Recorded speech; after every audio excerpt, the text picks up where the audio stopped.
अभी न्यूज़ के डिबेट में देख रहा था कि एक मोहतरमा कह रही थी कि जैसे गाड़ी लेने जाते हैं तो उसकी टेस्ट ड्राइव लेते हैं, उसकी टेस्ट ड्राइव लेना ज़रूरी होता है। ऐसे ही जब हम लड़कियां विवाह करें तो पुरुषों के साथ जा कर के उनका टेस्ट करें, उनके साथ टेस्ट ड्राइव करें, उसके बाद हमें विवाह करना चाहिए। जब ये देखा तो मन में ये एहसास हो गया कि निश्चित रूप से इस समाज को भड़काने वाले, बर्बाद करने वाले लोग बहुत तेज़ी से आगे बढ़ चुके हैं।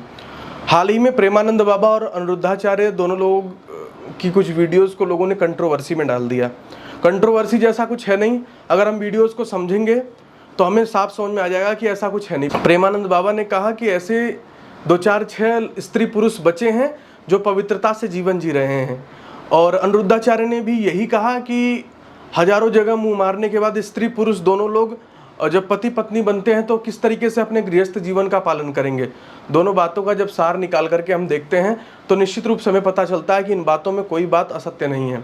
आप दिल्ली के किसी भी पार्क में जाकर के बैठ जाओ, जो पब्लिक पार्क है उसमें आप बैठ नहीं सकते। आप किसी भी ओयो के बाहर 5 मिनट में खड़े हो जाओ, आप देखोगे 14 साल, 15 साल, 16-16 साल की लड़कियां एक 2-2 लड़कों के साथ अंदर एंट्री कर रही हैं। ऐसा मैं किसी भी स्त्री पुरुष को बुरा कहने को नहीं बैठा हूँ, पर मैं कह रहा हूँ कि आप खड़े होकर के देख लो कि ऐसा हो रहा है नहीं हो रहा है। मैं श्री वेंकटेश्वरा महाविद्यालय से ग्रेजुएट हूँ।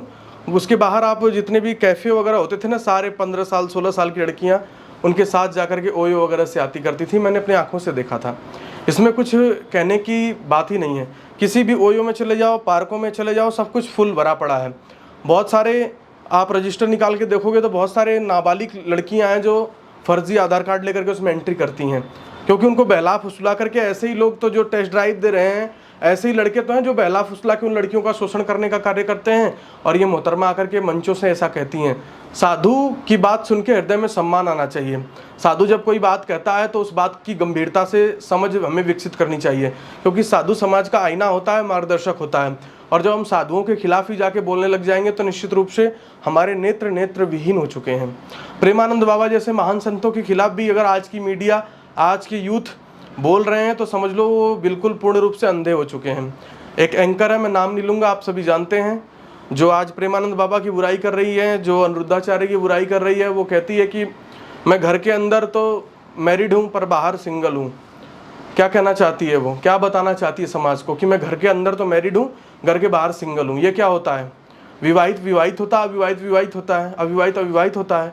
पर ऐसा होता है क्या कि घर के अंदर कोई कहे कि मैं मैरिड हूँ और उस बाहर आके कहे मैं सिंगल हूँ?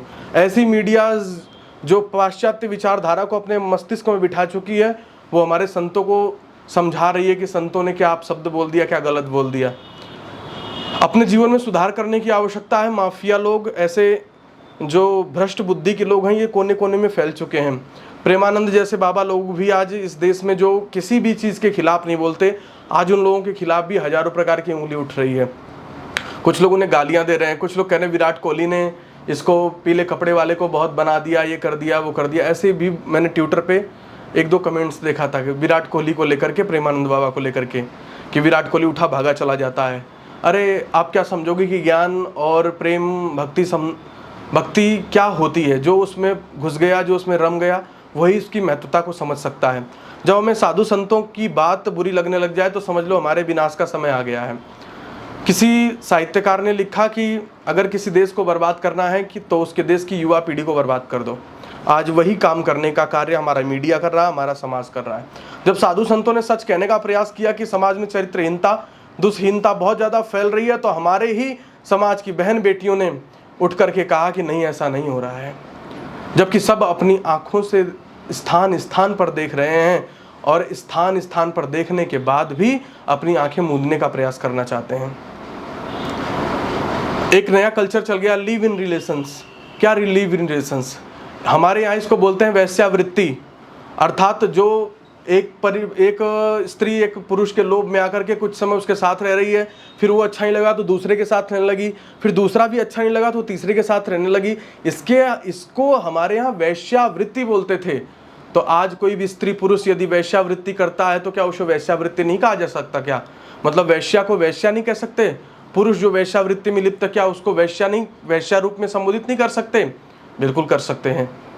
या फिर उसके लिए नए शब्दों का निर्माण करना पड़ेगा जिससे वो संबोधन पूर्ण किया जा सके।